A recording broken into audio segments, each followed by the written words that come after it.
고린도후서 3장. 인용한 성경은 한글 킹제임스 성경입니다.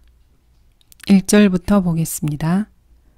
우리가 다시 우리 자신들을 추천하기 시작하는 것이냐? 아니면 우리가 다른 사람들처럼 너희에게 줄 추천서와 너희로부터 받을 추천서가 필요하겠느냐? 사도 바울은 고린도 교회 회원들에게 이렇게 질문하고 있습니다. 우리가 우리 자신을 추천했느냐? 우리가 가서 너희를 방문하기 위해 너희에게 추천서를 가져갈 필요가 있느냐? 우리가 너희에게 우리를 추천해 달라고 부탁했느냐? 이 질문에 대한 답변은 모두가 다 아니오입니다. 이와 반대되는 말이 고린도후서 10장 12절 18절에 나옵니다. 우리는 우리 자신을 감히 자신을 칭찬하는 어떤 사람들과 같은 부류로 나누거나 비교하지 않으나 그들은 자기들 가운데서 스스로를 측정하며 자기들끼리 비교하니 현명하지 못한 것이라. 그러나 우리는 정도를 넘어서 자랑하지 아니하고 다만 하나님께서 우리에게 나누어 주신 규범의 정도에 따라 자랑하노라. 그 정도는 너희에게도 미친 것이라. 우리가 마치 너희에게 미치지 못한 것처럼 과도하게 우리 자신을 과장하는 것이 아니니 우리는 그리스도의 복음을 전파함으로 너희에게까지 왔노라. 우리는 다른 사람들의 수고한 것으로 우리의 정도를 넘어서 자랑하지 아니하나 다만 우리가 희망을 가짐은 너희 믿음이 자라나서 우리의 규범에 따라 너희 가운데서 우리의 영역이 크게 확장되리라는 것이니 너희의 영역을 넘어서 복음을 전하려는 것이지 다른 사람의 규범 안에서 이미 이룩해 놓은 것으로 자랑하려는 것은 아니니라. 그러나 자랑하는 자는 주를 자랑하라. 이는 스스로 칭찬하는 사람이 인정을 받는 것이 아니요 주께서 칭찬하시는 사람이 인정을 받기 때문이라. 사도 바울은 스스로를 칭찬하지 않았습니다. 그는 성령께서 그를 추천하시도록 했습니다. 그러나 한 인간적인 관점에서 보자면 고린도 교회 회원들 자체가 사도 바울의 추천서였습니다. 한 인간을 회심하게 한 회심자들과 한 인간의 열매들은 그에게 찬사를 가져다 줍니다. 여러분이 그리스도께 이겨오는 사람들은 여러분이 어떤 종류의 그리스도인인지를 말해줍니다. 여러분이 사역에서 훈련하고 가르치는 사람들은 여러분이 어떤 종류의 사역자이고 교사인지를 말해줍니다.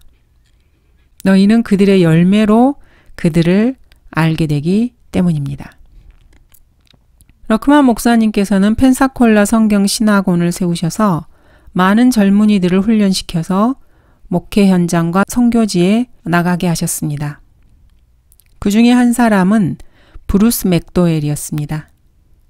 브루스 맥도웰은 복음 전파 사역에 들어가는 방법을 보여주는 교과서 같은 인물이었습니다. 그는 거리 설교로 시작했고 그가 설교할 수 있는 모든 곳에서 설교했습니다. 그 결과 어떤 교회에 설교자로 초청되었습니다. 그 다음에 다른 교회로 옮겼고 그 이후에 또 다른 교회로 옮겨갔습니다. 새 교회에서 목사직을 제안했지만은 그는 그 어떤 것도 선택하지 않았습니다. 그는 자신이 아직 목사로 부르심을 받지 않았으며 아직까지는 자신에게 사람들을 다룰 만한 충분한 인내심이 있다고 생각하지 않았기 때문입니다. 주님께서는 그때까지 그를 복음 전파의 길에서 매우 자상하게 돌보아 주셨습니다.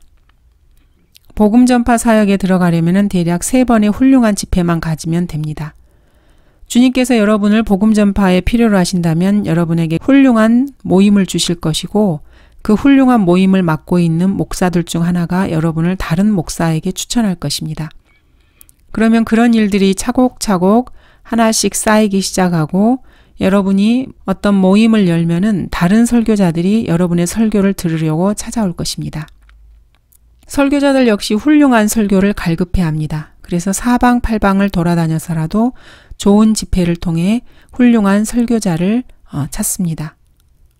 그러나 한국 교회에서는 이런 것들이 보기 드문 일입니다. 거의 99.9%의 목자들과 목사들이 거짓 교리와 변개된 성경을 통해서 자신의 배를 채우기 위한 사역을 하고 있기 때문입니다. 그들은 하나님의 말씀을 갈급해하지 않습니다. 이 경우는 사실 러크만 목사님께서 살아생전에 있었던 미국의 상황입니다. 자, 모든 그리스도인은 하나님께서 세상에게 쓰신 편지입니다. 그것은 영적 편지이기 때문에 펜과 잉크로 쓴 것은 아닙니다. 주님께서는 설교자들을 사용하셔서 각 성경 구절들이 성도들의 마음속에 역사하게 하십니다. 그렇게 해서 성령이 역사하시게 됩니다. 그 성령께서 그곳 마음속에 그 편지를 쓰십니다. 한 번은 이렇게 말한 사람이 있습니다. 우리 모두는 사도들이 아닙니다. 그러나 우리 모두는 서신들, 편지들입니다. 2절, 3절 너희는 우리 마음에 기록된 우리의 편지라 모든 사람에게 알려졌으며 읽혀졌고 또 너희는 우리가 섬긴 그리스도의 편지임이 분명히 드러났으니 이는 잉크로 쓴 것이 아니라 살아계신 하나님의 영으로 쓴 것이며 돌판에 쓴 것이 아니라 육신의 마음판에 쓴 것이라. 살아있는 서신들, 살아있는 서신들이 나옵니다. 베드로전서 2장 5절에서는 이것을 산돌이라고 표현하고 있습니다. 이것은 다음과 같은 특징을 가진 편지들과 같습니다. 첫 번째, 준비한 자료로 기록된다. 두 번째, 작가의 표현들을 담고 있다. 세 번째, 작가의 서명을 담고 있다. 네 번째, 읽을 수 있어야 한다. 다섯 번째, 잉크의 점과 얼룩이 없어야 한다. 여섯 번째, 작가의 문체로 알 수 있어야 한다. 설교자들은 이러한 내용을 설교를 위해서 자유롭게 사용할 수 있습니다. 러크만 목사님의 성경에는 수십 년 동안 이러한 내용들이 묵혀져 있었습니다. 그것은 단지 뼈에다 살을 붙일 만한 여유가 전혀 없었기 때문입니다. 설교자들은 이러한 뼈대를 가지고 얼마든지 거기에 살을 붙여서 설교로 사용할 수 있습니다. 사도 바울은 고린도후서 2장에서 그리스도인의 간증에 관해서 이야기를 하면서 누가 이런 일들을 원만히 감당하겠느냐 이렇게 묻고 있습니다. 그리고 여기 5절에서 그 해답을 제시하고 있습니다. 5절, 우리는 어떤 일이라도 우리에게서 난 것 같이 생각하여 스스로 만족하지 않는 것은 우리의 만족이 하나님께로부터 난 것이기 때문이라. 바울은 자신이 스스로 만족하지 않는 것은 우리의 만족이 하나님께로부터 난 것이라고 말하고 있습니다. 이 구절은 반드시 암송할 수 있으면 암송하고 식당이나 거실, 침실, 욕실, 벽, 그리고 자동차에 걸어놔야 합니다. 빌립보서 3장 3절에서 바울은 우리가 그리스도 예수를 기뻐하고 육신을 신뢰하지 않는다고 말하고 있습니다. 6절에서 11절 또한 그분은 우리의 새 언약의 능력이 있는 일꾼이 되게 하셨는데 이는 법문으로 한 것이 아니고 영으로 한 것이니 법문은 죽이고 영은 생명을 주기 때문이라. 그러나 돌판에 기록되고 새겨진 죽음의 직분이 영광스러워서 이스라엘 자손이 모세의 용모의 영광, 즉 없어져 버릴 영광 때문에 그의 얼굴을 주목할 수 없었거늘 하물며 영의 직분은 더욱 영광스럽지 아니하겠느냐. 정죄의 직분에 영광이 있다면 의의 직분에는 영광이 더욱 많으리라. 이전에는 영광스러운 것이었을지라도 그것을 앞지르는 영광 때문에 이런 점에서는 영광스럽지 못한 것이라. 없어져 버린 것도 영광스럽다면 영속할 것은 영광이 훨씬 더 많으리라. 설교자가 섬길 수 있는 능력을 갖는 것은 만족의 근원이 되신 하나님께 자신의 마음을 의탁하기 때문입니다. 설교자가 말씀을 전할 때는 단순히 종이와 잉크, 그 글자 자체를 읽고 있는 것이 아닙니다. 누구나 일어나서 성경의 한 구절을 읽을 수 있습니다. 그러나 그런 식으로는 아무에게도 도움이 되지 않습니다. 설교자는 자신의 설교를 듣는 이들이 그가 성경을 믿는다는 것을 알도록 읽고 설교해야 합니다. 성경은 그 배후에 올바른 영이 있어야만 합니다. 6절에서 영으로 한 것이니 이렇게 말했을 때 이 영은 성령을 언급하는 것이 아닙니다.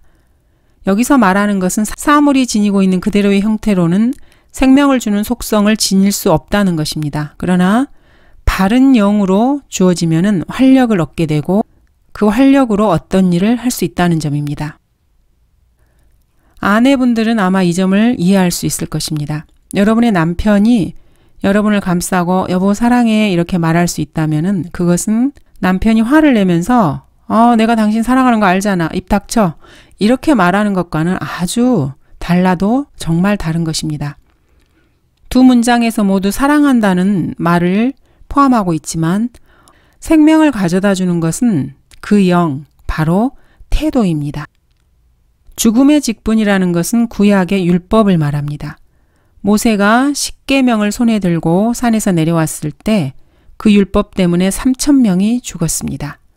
율법은 죄와 그 죄를 책임져야 한다는 것을 알려주는 역할을 합니다. 그러나 아담으로부터 모세까지 아담의 범죄와 같은 죄를 짓지 아니한 자들 위에도 사망이 군림하였으니 아담은 오실 분의 모형이라. 율법이 들어온 것은 범죄가 많아지게 하려는 것이라.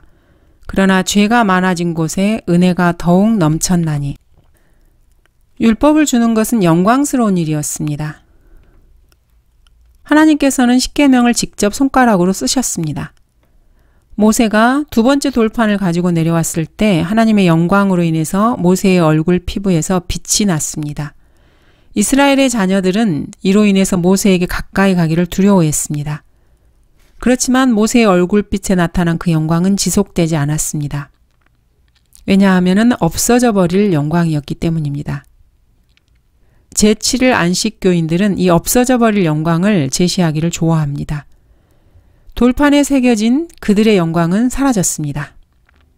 오히려 신약 성경을 대할 때 그 말씀이 육신이 되어서 우리 가운데 거하심으로 우리가 그의 영광을 보니 아버지의 독생자의 영광으로 은혜와 진리가 충만해집니다.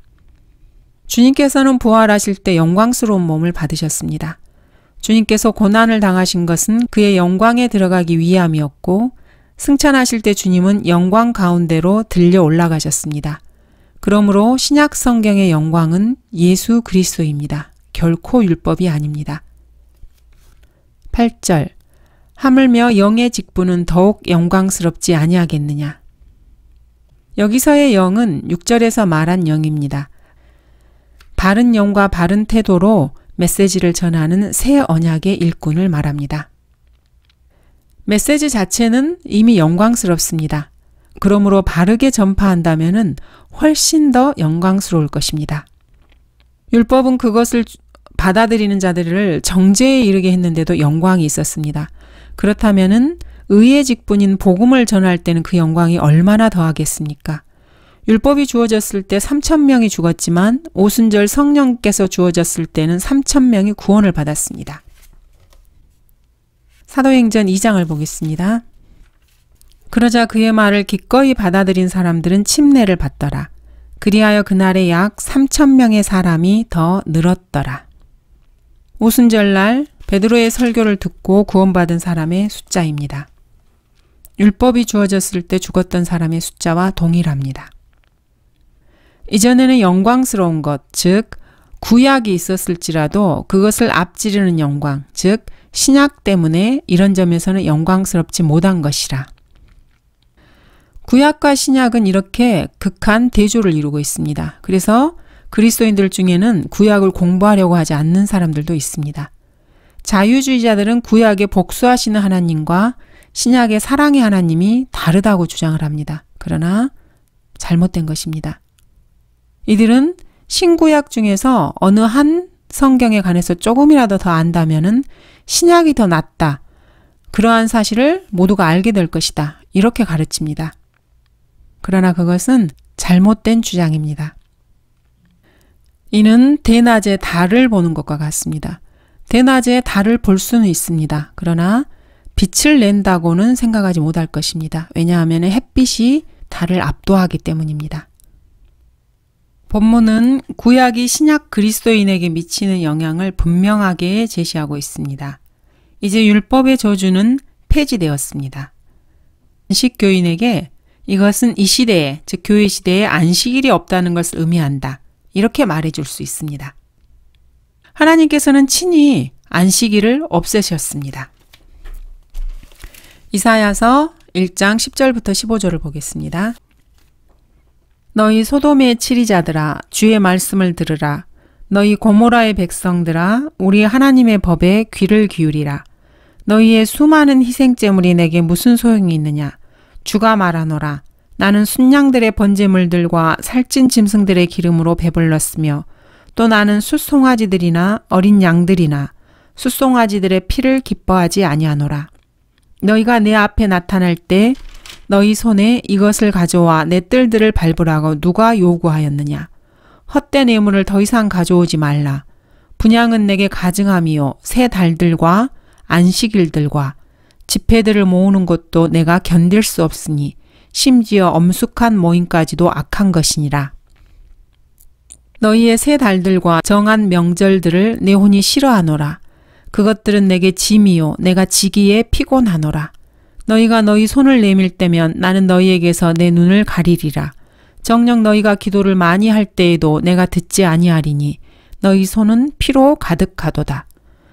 여기서 하나님께서는 안식일들과 집회를 모으는 것을 견딜 수 없다고 선포하고 계십니다. 새 달들과 정한 명절들을 싫어한다고 말씀하시고 그것들을 하나님께서 지기에 피곤하다고 말씀하고 계십니다. 이 구절들을 안식교인들이 정확하게 읽었는지 모르겠습니다. 호세아 2장 11절도 보겠습니다. 내가 또한 그녀의 모든 환희를 그치게 하리니 그녀의 명절날들과 그녀의 새 달들과 그녀의 안식일들과 그녀의 모든 엄숙한 명절들이라. 이스라엘의 안식일들을 그치게 하신다고 말씀하고 계십니다. 본인이 이스라엘인도 아니면서 안식일을 지키고자 하는 안식교인들은 이 성경 구절들을 다시 한번 읽고 상고해 봐야 할 것입니다. 안식교인들이 안고 있는 문제는 신약의 진리를 거부하기 위해서 구약에서 변명거리를 찾아서 계속해서 성경을 들이민다는 것입니다. 예를 들어서 안식교인은 이사야 56장을 펴서 그 장이 분명 천년왕국 시대의 안식일들을 언급하고 있음에도 고집스럽게 그 구절들을 교회 시대로 끌고 들어오는 것입니다. 이사야 56장에서도 안식일들에 관한 이야기들이 나오고 있습니다. 이것을 행하는 사람과 그것을 붙드는 사람의 아들은 복이 있도다. 안식일을 더럽히지 아니하고 지키는 자와 자기 손을 악한 행실로부터 지키는 자는 복이 있도다. 이렇게 쭉 안식일에 대해서 말씀하고 계십니다. 그러나 여기서 말하는 안식일은 천년왕국 시대의 안식일을 말합니다. 이는 주가 나의 안식일들을 지키고 나를 기쁘게 할 것들을 택하며 나의 언약을 붙잡는 고자들에게 이같이 말함이니 내가 그들에게 나의 집과 새 성벽 안에서 아들들과 딸들보다도 더 좋은 지위와 이름을 주겠으며 내가 그들에게 한 영원한 이름을 주어 끊어지지 않게 하겠노라. 이것은 천년왕국 때 주님께서 이렇게 하시겠다는 말씀입니다. 사도 바울은 이 안식일들에 대해서 골로새서 2장 16, 17절에서 말하고 있습니다. 신약에서 안식일을 어떻게 대해야 되는지를 정확하게 바울이 짚어주고 있습니다. 골로새서 2장 16, 17절입니다. 그러므로 음식으로나 마시는 것으로나 거룩한 날이나 새 달이나 안식일들에 관해서는 아무도 너희를 판단하지 못하게 하라. 이런 것들은 다가올 것들의 그림자이나 몸은 그리스도의 것이니라. 안식일을 포함한 이런 날과 절기는 앞으로 다가올 것들, 즉 천년왕국에서 있을 미래의 일들의 그림자입니다. 앞으로 미래에는, 즉 천년왕국에서는 이러한 희생제사와 거룩한 날들, 그리고 안식일이 다시 부활되어서 율법으로 지켜지게 될 것입니다. NIV에서는 천년왕국에서 안식일이 다시 등장할 것이라는 이 말씀을 변개시켜서 천년왕국에서 안식일이 회복되지 않을 것처럼 그렇게 해놓았습니다. 안식교인들은 하나님께서 이방인들을 모으는데 두 가지로 모은다는 것을 알지 못하고 있습니다. 하나는 이 시대에, 즉 교회 시대에 하나님의 아들 예수 그리스도께로 이방인들을 모으고 계십니다. 또 하나는 천년왕국 때 주님의 왕국으로 모으시는 것입니다. 안식교인들은 이것을 제대로 깨닫지 못하고 모든 성경 구절들을 자신에게 적용하고 싶어하고 특히 구약의 안식일을 자신들에게 적용하고 싶어합니다. 12절부터 16절입니다. 정녕 우리가 그러한 소망을 가졌으므로 담대하게 말하노니 모세가 이스라엘 자손이 지금은 없어진 그것의 종말을 지켜보지 못하게 하려고 자기 얼굴에 수건을 가리는 것 같이는 아니하노라. 그들의 마음이 완고하여 오늘까지도 옛 언약을 읽을 때 그와 같은 수건이 벗겨지지 아니하고 남아있으나 그 수건은 그리스도 안에서 없어지는 것이라. 그러나 오늘까지도 모세의 글을 읽을 때 수건이 그들의 마음을 덮는도다. 그렇지만 주께로 돌아서면 그 수건은 벗겨지리라. 사도 바울이 말하는 방식을 보면은 분명한 점이 있습니다. 사도 바울은 과장하는 말이나 말의 지혜를 결코 사용하지 않았습니다. 바울은 복음을 전할 때 담대하게 말했을 뿐입니다. 사도 바울은 자신의 말이 무척이나 숨김없고 솔직했고 그래서 비록 언변에 있어서는 서툴지만 이렇게 말하고 있습니다. 바울의 말하는 방식은 분명히 현대의 근본주의자들과는 전혀 달랐습니다. 그들처럼 그렇게 바울은 교양 있게 말하지 않았습니다. 바울은 설교할 때 누군가를 계란이나 핥아 먹는 사냥개라고 부르기 일쑤였습니다. 샘 존슨이 그랬습니다. 심지어 시 최고위 관리를 돼지턱을 한 술대가리 이렇게 불렀을 정도입니다. 빌리 선데이가 이렇게 했죠. 또 피터 카트라이트와 절친한 사이였을지도 모르는데 앤드류 잭슨 장군이 회중 가운데 있다는 말을 듣고 주변 사람들이 다 듣도록 큰 소리로 이렇게 말했습니다. 구원받지 않으면 그 말을 훔치는 어떤 머저리처럼 지옥에 갈 것이라고 잭슨 장군에게 말하시오.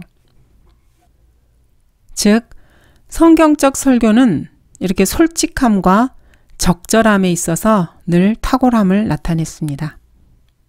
본문에서 하나 더 살펴봐야 할 것은 율법과 구약이 신약의 그리스도인에게 요구하는 것들이 없어졌다는 점입니다.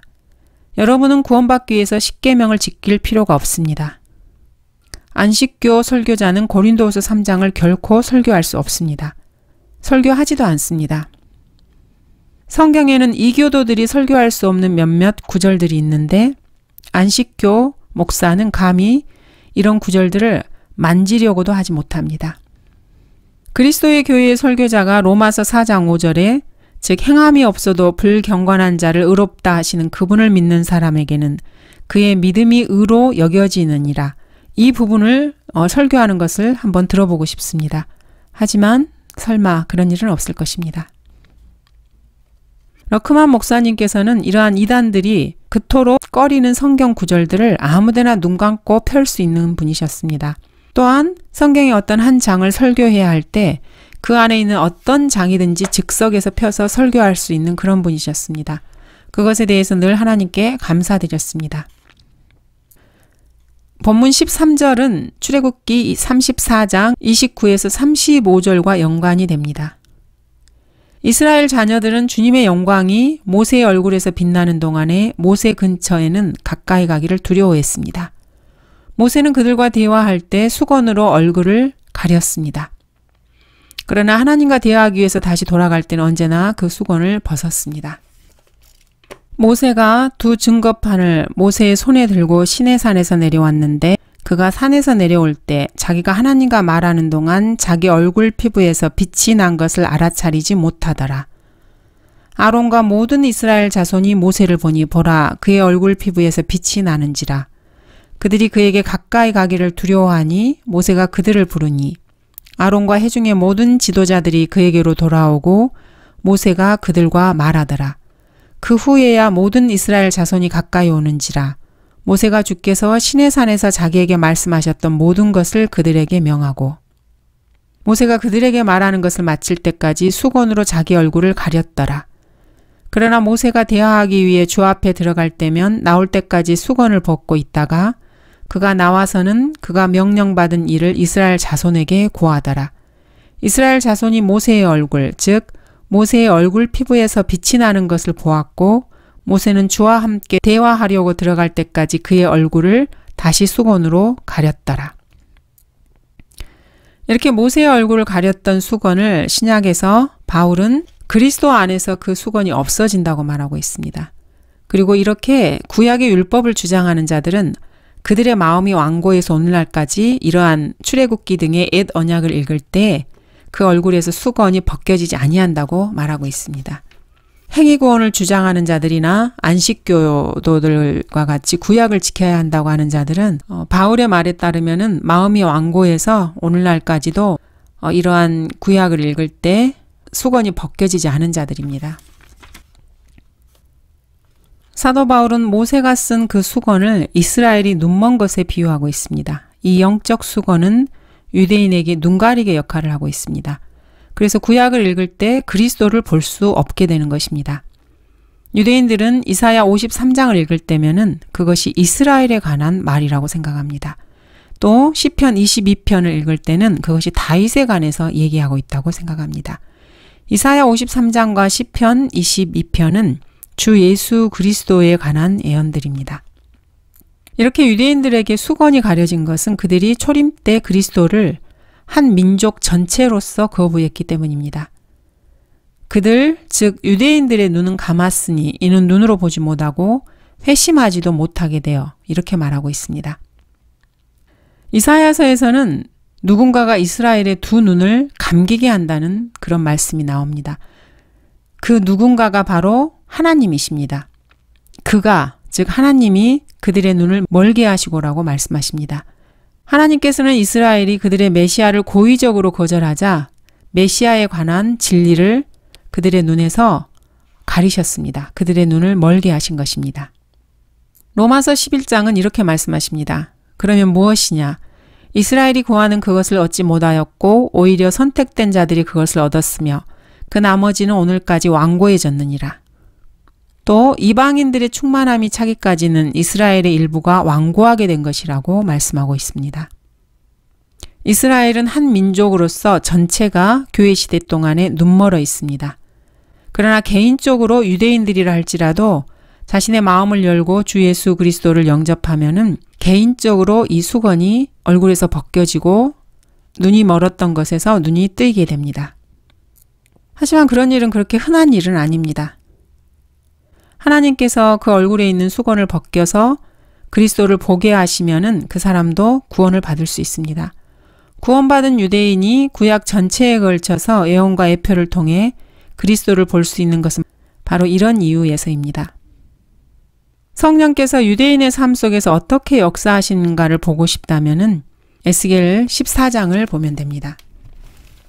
이스라엘이 자신들의 마음에 우상을 세워놓았다고 말씀하고 계십니다. 인자야, 이 사람들은 자기들의 마음속에 자기들의 우상들을 세워놓고 그들의 얼굴 앞에 그들의 죄악의 방해물을 놓았으니 그들로 내게 조금이라도 묻게 하랴? 그러므로 그들에게 고하고 그들에게 말하라. 주 하나님이 이같이 말하노라. 자기 마음속에 자기 우상들을 세우고 자기 얼굴 앞에 자기 죄악의 방해물을 놓고 선지자에게 나오는 이스라엘 집의 각 사람에게 나 주가 그의 우상의 많음을 따라 나오는 그에게 응답하리니. 이런 일이 생기면 주님께서는 두 가지를 말씀하십니다. 그들로 내게 조금이라도 묻게 하랴? 이렇게 말씀하시는 것이죠. 주님께서는 그들의 기도를 듣지도 응답하지도 않으십니다. 4절에서는 또 나 주가 그의 우상의 많음을 따라 나오는 그에게 응답하리니 이렇게 말씀하십니다. 이것이 바로 하나님의 응답입니다. 그들의 선지자를 통해서 그 사람들을 속일 것이라는 것입니다. 바로 여호와 하나님께서 이 말씀을 하고 계십니다. 이방인이나 침례교도, 그리스도인 설교자가 이런 말을 하는 것이 아닙니다. 주님께서는 유대인들을 저주하기 위해서 그들의 사역자, 곧 랍비들을 사용하십니다. 에스겔 14장 5절에서 말씀하시는 분은 주님이십니다. 이는 그들이 그들의 우상들로 인하여 모두 나를 배반하였기 때문에 내가 그들 자신의 마음에 있는 이스라엘 집을 취하려 함이라.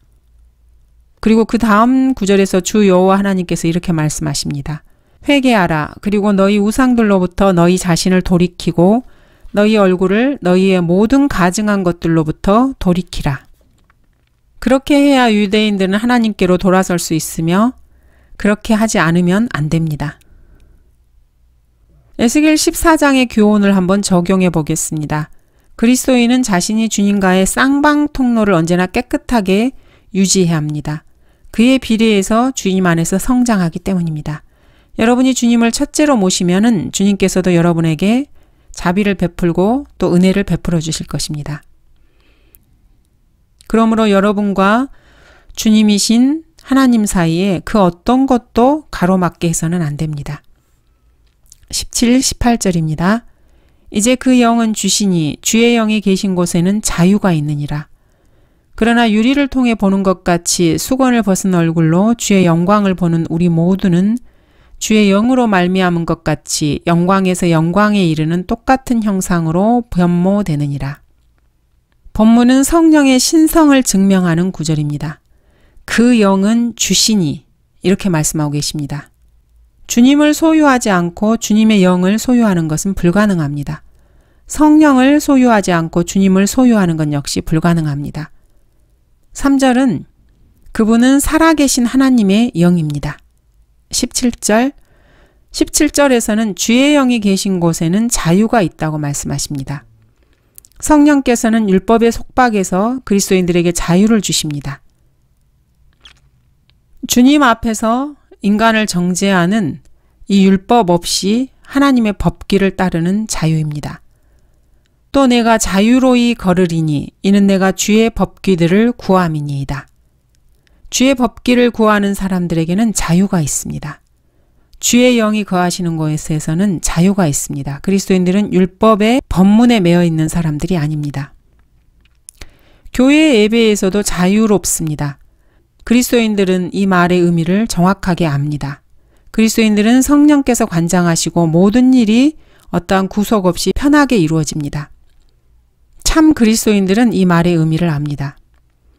주님께서 인도하고 이끄시며 긴장되거나 인위적인 느낌이 없는 그런 것을 말합니다.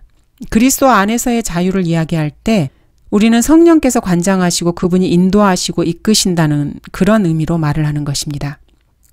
그러면은 그리스도 안에 있는 새 사람은 마음껏 그리스도를 위해 살게 되고 어떤 종류의 속박 없이 주 예수 그리스도를 즐거워하게 됩니다.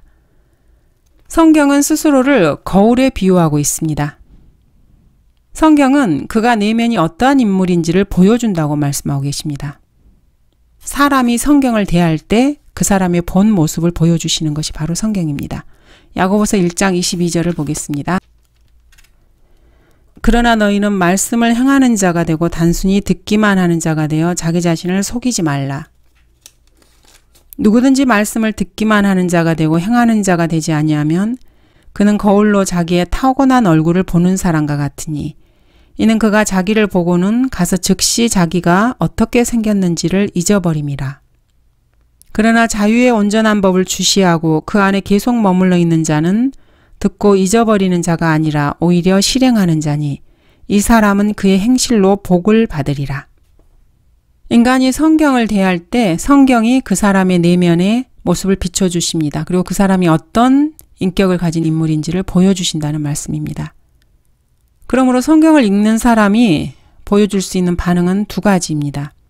자기 자신의 문제점을 바로잡든지 아니면 그 말씀을 무시하든지 둘 중 하나입니다.